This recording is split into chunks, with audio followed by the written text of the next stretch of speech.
Boa noite, me põe o nome completo e a posição de AVB. Boa noite, meu nome é Diane Wiersma, Women's Football Coordinator de AVB.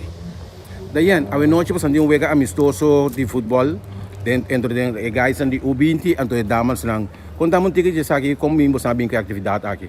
Well, sim, nós estamos aqui na atividade de amistoso entre a seleção Mucha Homber UG5 e a Academia UG5 contra a seleção de damas.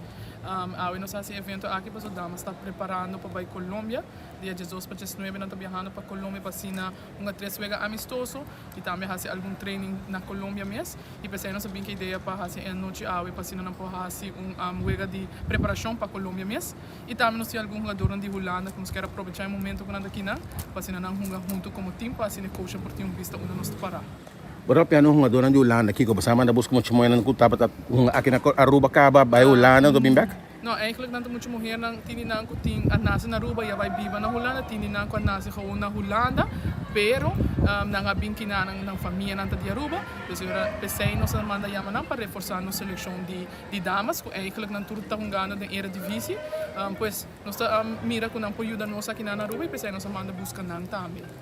Com a preparação está canando mirando o Santa sendo treino que muito hambre não essa que pensar esse treino que muito outro tipo de muito hambre não é mais grande ou você quer mesmo nível de UG5 well não essa é a ideia nós começamos com o UG5 obviamente tem verschil de idade pero também físico por outro tipo diferente pero assim não que damas não se melhorar no nível nós por batalha de bairro com muito hambre mais grande a seleção que nós também enfrentar na Colômbia cita somente muito mulher time não profissional de muito mulher na Colômbia essa é também uma categoria não da categoria que é mesmo idade da mesma categoria sim.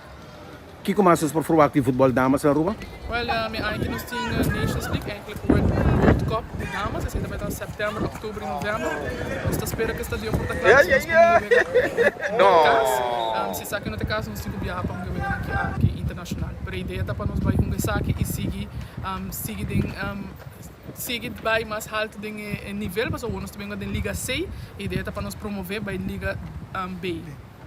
Okay, mas danke, êxito que damas lang. Masha danke.